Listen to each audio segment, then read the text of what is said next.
Fala galera, um prazer tê-los aqui para mais uma videoaula do Professor Júbilo e finalmente nessa videoaula iremos finalizar o assunto fotossíntese. Eu gostaria de começar esse processo pedagógico te falando uma situação, na verdade, jogando um probleminha para você ficar matutando durante o processo educacional que irá ocorrer agora. Se eu pegar duas plantas, por exemplo, duas gramíneas, e colocar uma gramínea na floresta e uma outra gramínea na beira da estrada, pergunta que eu faço para você: quem é que cresce mais rápido? A planta, a gramínea da floresta ou a gramínea beira de estrada? Tenho certeza que ao final dessa videoaula você terá plenas condições para responder isso. Por quê? Porque nós iremos falar nessa videoaula sobre os fatores que influenciam a fotossíntese e o tal do ponto de compensação luminosa ou ponto de compensação fótica. O primeiro fator que influencia a intensidade da fotossíntese é óbvio que é a quantidade de pigmentos presentes na planta. Claro, quanto mais clorofila uma planta tiver, mais luz ela consegue absorver, óbvio que mais fotossíntese ela irá fazer. Quanto menos pigmento, menos absorção de luz, menor também a taxa fotossintética. Outro fator que influencia a taxa de fotossíntese, óbvio que é a quantidade de enzimas presentes nas células desse vegetal. Por quê? Porque vai chegar uma hora que você vai ter todas as enzimas já trabalhando na fotossíntese. Quanto mais enzima uma planta tiver, maior também a taxa de fotossíntese. Quantidade de pigmentos e quantidade de enzimas são fatores internos do vegetal que influenciam na quantidade de fotossíntese. Mas nós também temos fatores externos, ou seja, fora do organismo fotossintetizante, que também irão influenciar a taxa de fotossíntese. O primeiro deles é a temperatura. É claro que a temperatura influencia a taxa de fotossíntese por uma simples questão. Todo o processo fotossintético, ele utiliza enzimas. E você sabe que as enzimas, elas dependem de determinadas temperaturas para poderem trabalhar. Quanto menor a temperatura, mais lento o trabalho enzimático.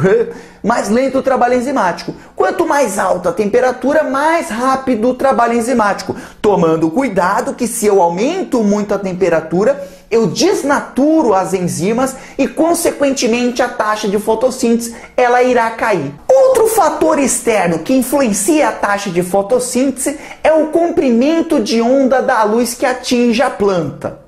Vocês já devem saber que a planta ela prefere absorver comprimentos de onda vermelho e violetas, mais próximos dos violetas, azul escuro, é o que a planta gosta de absorver. Logo, se você ilumina uma planta com um comprimento de onda verde, essa planta vai ter uma taxa de fotossíntese muito baixa. Por quê? Porque a planta não absorve luz verde. Na verdade, ela reflete a luz verde. Por isso que a planta é verde. Mais um fator externo influenciador da taxa de fotossíntese é óbvio que é a luminosidade. Quanto mais luz eu dou para uma planta até um certo ponto, mais fotossíntese ela irá realizar. Menos luz, menos fotossíntese.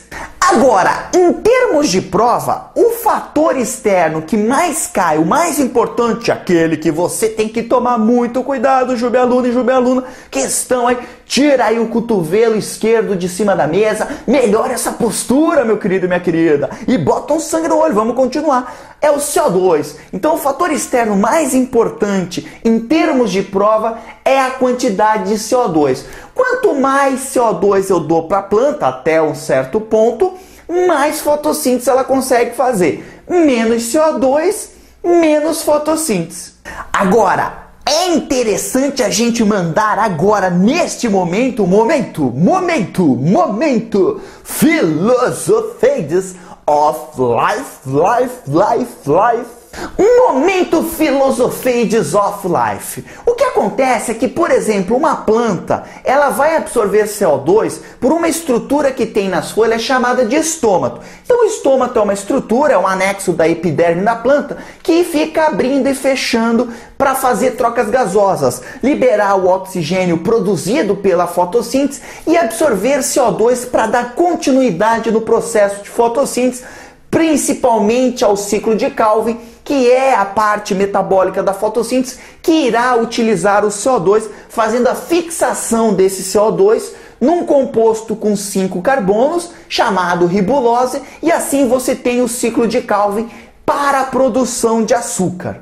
Acontece que em algumas plantas, o estômato, se ele fica aberto por muito tempo, determinadas temperaturas podem fazer com que essa planta perca muita água. Então, qual é a adaptação do vegetal? Quando está muito quente, o vegetal, para evitar a perda de água através do estômato, a planta ela fecha o estômato. E aí, claro que ela reduz a perda de água. Só que tem um problema. Quando ela fecha o estômato, ela não consegue mais absorver CO2. E daí? E daí que como ela não vai colocar mais CO2 para dentro, é óbvio que a quantidade de fotossíntese começa a ser reduzida. E tem mais um problema. Se ela não está botando o CO2 para dentro, tudo bem, não está entrando CO2, mas ela continua por um tempo a fazer fotossíntese. E isso aumenta a quantidade de oxigênio interna. Um processo que a gente chama de fotorrespiração. Por que fotorrespiração? Porque se você não está mandando o oxigênio para fora, claro, o estômago está fechado, lembra? Para a planta não perder água. Então o oxigênio não está sendo mandado para fora e nem o CO2 está sendo mandado para dentro. Começa a aumentar muito a quantidade de oxigênio dentro da folha. E isso é um problema, sabe por quê? Porque a enzima mais importante para que o ciclo de Calvin da fotossíntese ocorra, a famosa rubisco, que é quem pega o CO2 e fixa ele num composto com 5 carbonos, formando um composto com 6 para fazer o ciclo de Calvin, ela também gosta de oxigênio. E na presença do oxigênio, ela deixa o CO2 de lado e reage com o oxigênio. E isso ferra com a planta. Por quê? Porque aí você não tem a continuação do ciclo de Calvin e a fotossíntese está comprometida. Essas plantas que se ferram quando a temperatura está elevada, porque aí, claro, ela fecha o estômago, não pega mais CO2 e começa a aumentar, e não elimina oxigênio, e isso faz com que o oxigênio fique acumulado dentro da folha, reaja com a enzima rubisco e cesse o processo fotossintético. Essas plantas nós chamamos de plantas C3. Elas não estão adaptadas a ambientes muito quentes. E essas plantas, por exemplo, são extremamente importantes para a alimentação, como o trigo, como a soja. Então são plantas importantíssimas para a alimentação, mas que em ambientes quentes têm a taxa de fotossíntese reduzida por terem o metabolismo C3. Agora tem umas plantas que são extremamente biribicatabambas. Por que elas são biribicatabambas? Porque elas fazem uma bruxaria. Elas também têm que fechar os estômatos para evitar a perda de água. Só que quando está mais fresquinho, elas têm uma capacidade que as plantas C3 não têm. Elas conseguem armazenar gás carbônico, elas conseguem armazenar CO2. Elas abrem o estômago e aí pegam CO2 e conseguem fixar esse CO2 num composto orgânico de 4 carbonos. Isso mesmo, é um composto orgânico que era de 3. Aí o que a planta faz? Absorve o CO2 e coloca nesse composto orgânico com 3 carbonos, formando um de 4. E fica lá. Quando ela precisa de CO2 devido ao fechamento do estômago, ela pega esse composto orgânico com 4 carbonos e retira um carbono. E esse carbono vira CO2. Com isso, mesmo não absorvendo altas taxas de CO2 devido ao fechamento do estômago, ela consegue liberar CO2 desses compostos com 4 carbonos. E aí ela continua a fazer fotossíntese sem precisar abrir o seu estômago. Como essas plantas fazem o armazenamento de gás carbônico em compostos com 4 carbonos, elas são chamadas de plantas C4. Por causa desses 4 carbonos. E é importante saber também, você que está mais aprofundado, vai tentar Harvard, Yale, Oxford, que essa Essas plantas só conseguem fazer isso, ou seja, fixar CO2 em compostos com 4 carbonos para usar quando ela precisar, quando ela não tiver muito CO2, porque elas têm uma enzima que as plantas C3 não têm, chamada de PEP carboxilase. Essa enzima, ao contrário da rubisco, não reage com o oxigênio e por isso ela pode manter uma taxa de fotossíntese mais alta. Jubão, legal você falar sobre esses metabolismos influenciados pelo CO2, plantas C3, plantas C4, mas me dá um exemplo aí de C4. Cana-de-açúcar é um grande exemplo, é por isso que a cana-de-açúcar consegue fazer muita fotossíntese. A taxa fotossintética da cana-de-açúcar é muito alta em relação às plantas C3. Por quê? Porque ela é uma planta C4, que é o que? Basicamente, uma planta que consegue fazer reserva de CO2, algo que a planta C3 não consegue. Desnecessário dizer que as plantas C4 estão mais adaptadas a climas mais secos, a locais mais áridos. Por quê? Porque elas conseguem fechar os estômatos, com isso elas retêm água e mesmo assim a taxa de fotossíntese dela não fica comprometida. Ainda tem plantas com metabolismo CAN. O que são plantas com metabolismo CAN? São plantas geralmente suculentas, também que habitam ambientes áridos, ambientes secos e que também fecham seus estômatos e que também utilizam o metabolismo de C4 para fazer fotossíntese. Ou seja, são plantas que têm a capacidade de fazer fotossíntese e mesmo com o estômago fechado e de fazer armazenamento de CO2, algo que quem não conseguia, as plantas C3. Só que tem uma diferença entre plantas CAN e plantas C4. As CAN, elas têm uma capacidade de absorver CO2 durante a noite. Então são plantas que eu tenho uma estratégia muito bacana. Tá bom, eu vivo num ambiente quente, árido, seco. O que eu vou fazer? Vou deixar meu estômago fechado durante o dia. À noite eu abro, pego bastante CO2 da atmosfera, reservo esse CO2 em compostos com 4 carbonos, metabolismo C4, e depois eu uso. A diferença entre CAN e C4 é que as plantas C4, elas não fazem essa absorção de CO2 principalmente à noite. As CANs conseguem. Resumindo tudo, pela quantidade de CO2, então, nós temos várias adaptações das plantas. Planta C3, C4 e planta CAN. As plantas C3 não conseguem fazer reserva de CO2. Por isso que quando elas fecham o estômago, devido a uma alta da temperatura, elas se ferram. Já as plantas C4 e CAN conseguem armazenar CO2, com isso elas conseguem fazer fotossíntese, mesmo quando o estômago está fechado. Facinho, né? Sossegado total. Logo, se eu quero aumentar a produtividade agrícola de uma região, pessoal que está aí trabalhando com transgenia, né? Produzindo plantas transgênicas, imagine se eu pego um trigo, que é uma planta C3, que é uma planta bem meia boca para fazer fotossíntese, tem a rubisco, que reage com oxigênio. Se eu pego um trigo e consigo fazer um trigo que tenha metabolismo C4, cara, esse trigo vai fazer muito mais fotossíntese, vai ter uma maior produtividade e aí, claro que você vai produzir muito mais alimento para a humanidade.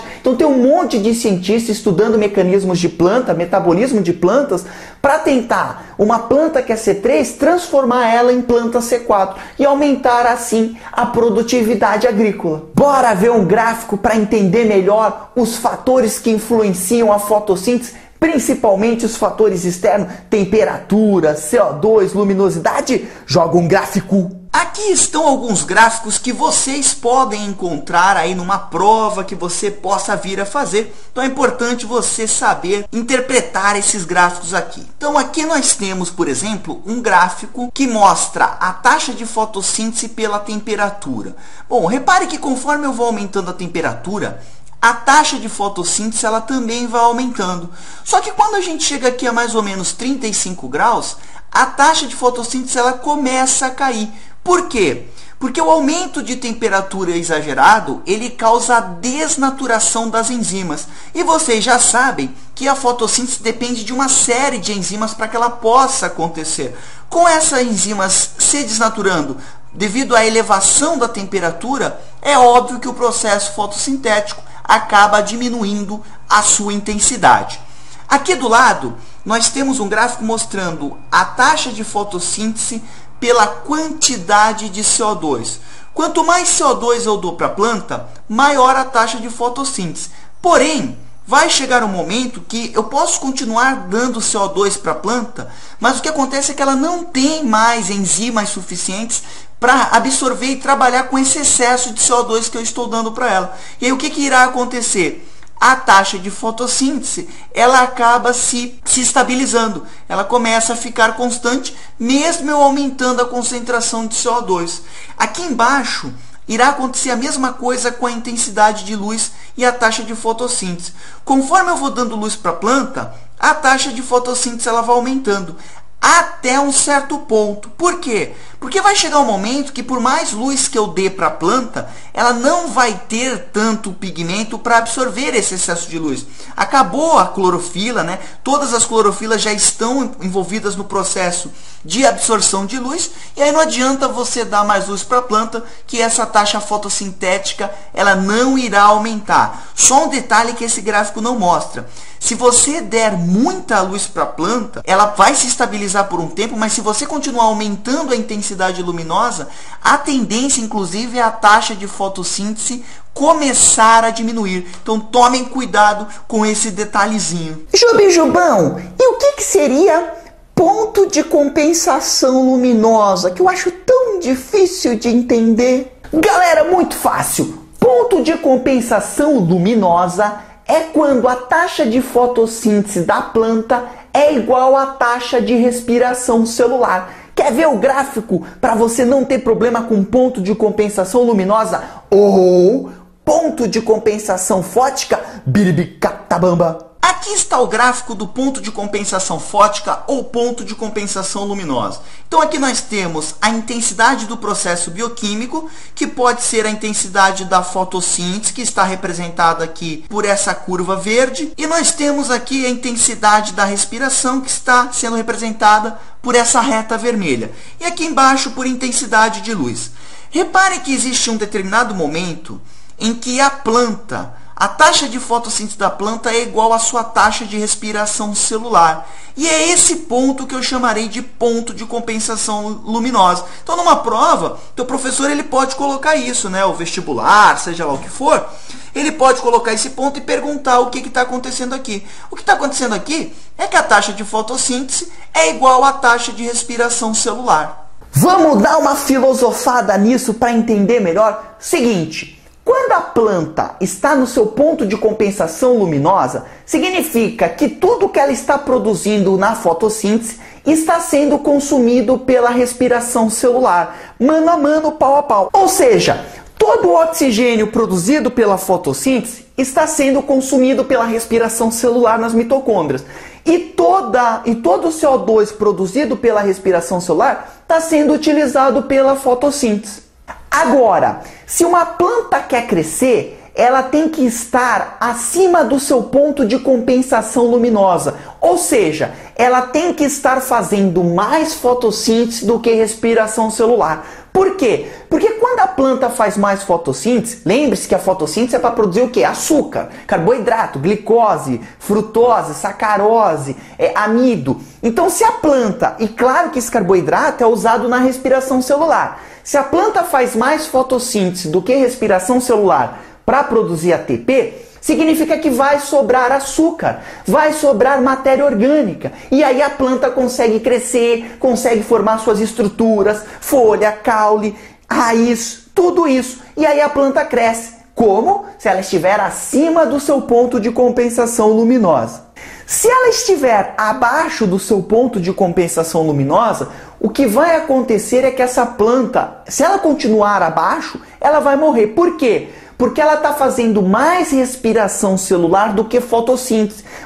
É como se você estivesse fazendo um jejum. não estivesse comendo. É a planta quando fica abaixo do seu ponto de compensação luminosa. Ou seja, ela está fazendo mais respiração, só que você não está produzindo açúcar para essa respiração acontecer. Se isso durar muito tempo, a planta acaba morrendo. O mais importante aqui é você guardar que quando uma planta quer se desenvolver, elas têm que estar acima do seu ponto de compensação luminosa, ou seja, fazendo mais fotossíntese do que respiração celular. Com isso, vai sobrar matéria orgânica e a bichinha pode crescer feliz, saltitante, alegre e sorridente. Vamos fazer um exercíciozinho para ver como isso é questionado pelo seu professor ou pelos vestibulares do nosso Brasil brasileiro? Solta um exercício, Joe! Exercício Joe aqui da Fundação Getúlio Vargas 2009, vestibular da FGV. O ficus é uma planta bastante usada em projetos paisagísticos. Tem crescimento rápido e pode formar árvores frondosas. 2 vasos de iguais dimensões receberam cada um deles uma muda de ficus, de mesmo tamanho e idade. Um dos vasos foi mantido na sala de estar da residência e o outro colocado na calçada. Ao longo do tempo, ambas as plantas receberam os mesmos cuidados com irrigação e adubação. Porém, a planta da calçada desenvolveu-se rapidamente, enquanto que a da sala praticamente não cresceu. Só já dando uma adiantada, por que isso aconteceu? Muito fácil, porque a planta da sala, ela recebeu menos luz do que a planta da calçada. Então é óbvio que você já viu, até que a gente já mostrou, a intensidade luminosa ela aumenta o processo de fotossíntese. Então a planta da calçada, por receber mais luz, a taxa de fotossíntese dela foi maior do que a taxa de respiração. Isso permitiu a ela armazenar carboidratos, formar estruturas orgânicas como mais folhas, como o caule, enquanto que a nossa amiga que ficou na sala, ela não cresceu. Se ela não cresceu, significa que ela ficou no ponto de compensação luminosa, onde a sua taxa de fotossíntese era igual à sua taxa de respiração celular. E aí, meu amigo, não tem como a planta crescer, ela só vai sobreviver, mas daí a formar estruturas orgânicas para se desenvolver, não tem condições. Vamos ver aqui então o que o vestibular pediu? Pode-se dizer que, provavelmente, letra A, ambas as plantas foram mantidas próximas aos seus pontos de compensação fótico. Não. A da calçada estava diferente. A da calçada estava fazendo mais fotossíntese do que respiração celular. A planta da calçada permaneceu em um ambiente com maior concentração de gás carbônico, o que promoveu seu maior crescimento. Não, o que promoveu o maior crescimento dessa planta foi a luminosidade. B. Ambas as plantas foram mantidas acima de seus pontos de compensação fótica. Não, só a da calçada foi mantida acima do ponto de compensação fótica. A planta da sala permaneceu em um ambiente com maior concentração de gás carbônico. Não, baboseira. C. A planta da sala foi mantida abaixo do seu ponto de compensação fótica. Não, ela foi mantida no mesmo ponto. Ai, mas Jubão, por que não foi menos? Porque se fosse menos, ela tinha morrido. Ela não pode ficar muito tempo abaixo desse ponto de compensação. Então ela já teria ido para o saco, nós estaríamos no enterro dela. Enquanto que a da calçada foi mantida em seu ponto de compensação. Não, se a da calçada fosse mantida em seu ponto de compensação, ela não cresceria. Letra D só pode ser essa, né? Se não for, a casa caiu. A planta da sala foi mantida próxima ao seu ponto de compensação fótica. Isso mesmo. Enquanto que a da calçada esteve acima do seu ponto de compensação fótica. Isso mesmo. Fazendo mais fotossíntese do que respiração celular. Sobrando carboidrato para a bichinha. A concentração de gás carbônico deve ter tido pouca influência na diferença de crescimento dessas plantas. Isso mesmo, quem teve maior influência nesse processo foi a luz. Logo, o gabarito aqui desse exercício dado por esse vestibular é gabarito letra D, de damos um duro danado para estarmos aqui hoje. Perguntinha que não quer calar. Quem é que cresce mais rápido, gramínea da estrada ou gramínea da floresta? Você já tem condições de responder isso. É só pensar. É óbvio, meu querido e minha querida, que quem cresce mais rápido é a gramínea que está na estrada, por uma simples razão. Como nessa estrada, e é uma estrada muito movimentada, passam muitos carros e caminhões, existe um maior aporte de luz e CO2 para essa planta poder fazer fotossíntese. Então o que acontece? Ela vai trabalhar numa taxa maior que o ponto de compensação luminosa. E eu já te expliquei, quando uma planta trabalha acima do seu ponto de compensação luminosa, ela cresce mais rápido, ela consegue produzir estrutura orgânica. Por isso que ela cresce mais rápido do que a coitada da gramínea perdida e solitária lá na floresta. Então, galera, fatores que influenciam a fotossíntese: CO2, luminosidade, temperatura, quantidade de pigmento, luminosidade. Você viu tudo isso aqui, além de você ter visto plantas C3, plantas C4, plantas CAN, que tem a ver com metabolismo para fazer fotossíntese. E também você viu ponto de compensação luminosa ou ponto de compensação fótica, que é quando a taxa de fotossíntese da planta é igual à sua respiração celular. E com isso, finalizei of Life Fotossíntese. Adiós, faça os exercícios para ficar fera neném no assunto. Até a próxima. Tchau!